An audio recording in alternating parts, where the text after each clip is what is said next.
कि जौन मजा बा घर वाली में, अरे तौन मजा न साली में।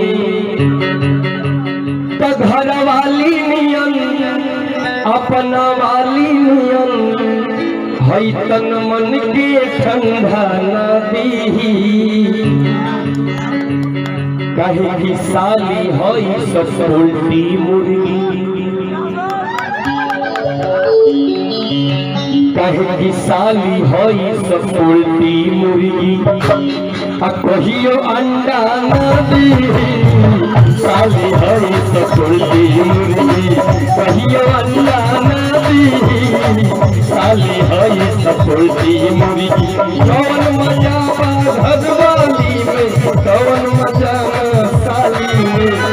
जौन मजा बा घर वाली में, कौन मजा साली में। घर वाली नियम अपना वाली नियम तन मन के ठंडा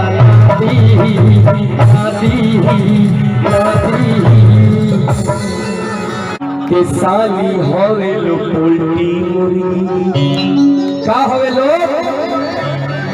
का होवे लो, अरे साली होवे लो उल्टी मुर्गी। कहियो अंडा न दीही, साली होवे लो उल्टी मुर्गी। कहियो अंडा न दीही, साली होई सब उल्टी मुर्गी। अरे इतना जल्दी कैसे तू सयान हो गईलू। ई गाना गौले रानी बबी रे परदेसी बाबू फिल्म कि इतना जल्दी कैसे तू सयान हो गईलू। एहो सयान हो गईलू। अहुरली सफियलू की कम पलान तो जवान हो गईलू। अहुरली सफियलू की कम पलान तो जवान हो गईलू।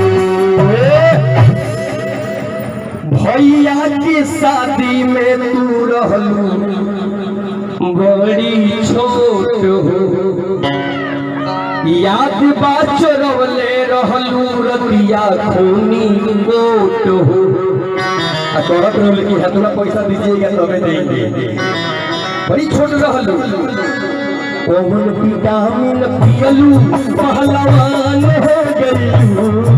अरे कौन विटामिन पियलू पहलवान हो गईलू। अरे लागत पप्पू मिश्रा के परान हो गईलू।